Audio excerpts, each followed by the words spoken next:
रविकांत जी, मोदी जी ने ये अपेक्षा तो नहीं की होगी कि इस तरह से शुरुआत होगी।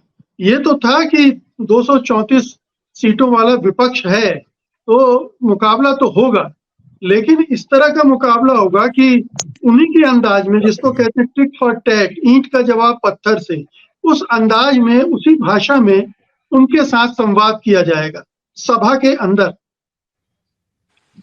देखिए मुकेश जी, कल ही भारत की टीम 2020 क्रिकेट का फाइनल जीती है और आज राहुल गांधी की हम लोगों ने बैटिंग देखी। मतलब बिल्कुल विस्फोटक बल्लेबाजी, और पहला leader of opposition Narendra Modi को ऐसा फेस करना पड़ रहा है जो सब कुछ उड़ा रहा है। और नरेंद्र मोदी के सामने, जिसको हम लोग मतलब विशुद्ध भाषा में जिसको कहते हैं बेइज्जत करना, उनकी पिच पर जाकर के खेलना और वहां से उधेड़ देना, आज राहुल गांधी ने कोई कसर नहीं छोड़ी और किसी भी किस्म की कोई रियायत भी नहीं की। और ये बताता है कि भविष्य में राजनीति किधर जाने वाली है, क्या होने वाला है पार्लियामेंट के भीतर।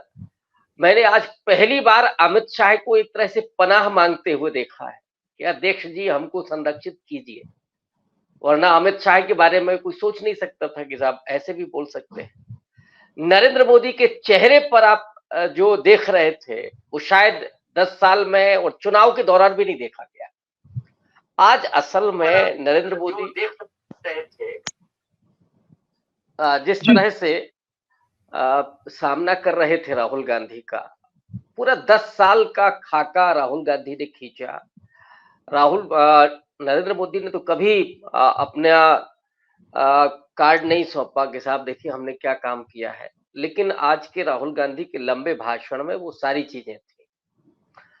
हिंदू होने का अर्थ बताया, धर्म के मायने बताए, अग्निवीर जैसी योजना पर घेरा, अयोध्या वाला मसला उठाया और यहां तक कह दिया कि 2-2 सर्वे करवाए मोदी जी ने, और वहां से चुनाव नहीं जीत रहे थे तो लौट करके काशी ही गए और वहां भी बाल बाल बचे। तो जिसको कहते ना कि बिल्कुल छील दिया एक तरह से, कुछ भी नहीं छोड़ा राहुल गांधी ने।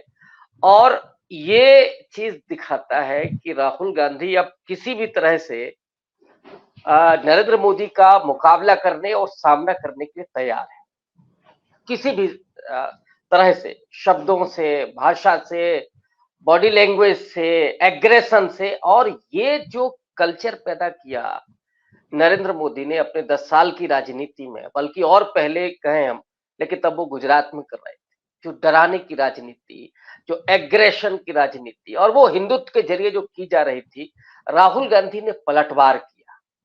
और वो पलटवार इतना भयानक होगा इसकी उम्मीद नरेंद्र मोदी और शाह को तो नहीं थी।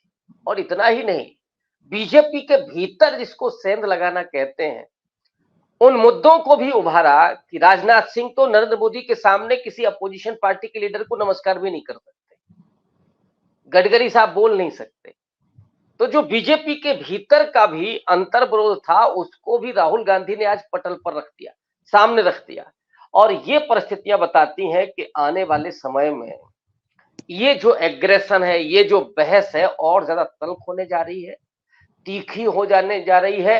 हाँ, अब ये देखना है कि नरेंद्र मोदी जवाब क्या देंगे और जवाब के साथ साथ राहुल गांधी को और कांग्रेस पार्टी को किस तरह से काउंटर करेंगे, और मैं कहूं कि बदले की राजनीति कैसे करेंगे। महुआ मोइत्रा के साथ क्या हुआ था हम लोग जानते हैं। 55 घंटे ईडी के सामने बैठ करके राहुल गांधी को टॉर्चर किया जाता है, घर छीन लिया जाता है, 2 साल की सजा होती है, संसद की सदस्यता जाती है, ये सारी चीजें। और मीडिया में जो चलता है वो तो चलता ही है, आज एक बात पकड़ करके पूरा चल रहा है। लेकिन मुझे लगता है कि सबसे अच्छी चीज हुई है राहुल गांधी के साथ, वो है कि आज राहुल गांधी बहुत विश्वसनीय है और उनके सामने जो नरेंद्र मोदी है उनकी क्रेडिबिलिटी जमीन रसातल तक जा चुकी है। तो ऐसे में राहुल गांधी को आज लोगों ने ज्यादा सुना, और जब नरेंद्र मोदी आएंगे जवाब देने के लिए तब शायद उतने लोग ना उनको सुनेंगे।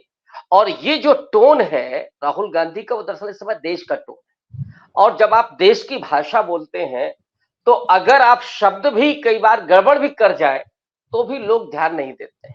और वो जी। असली मर्म को पकड़ते हैं जो आज पकड़ा है देश के लोगों ने और जो दूसरे और प्लेटफॉर्म है उन्होंने भी।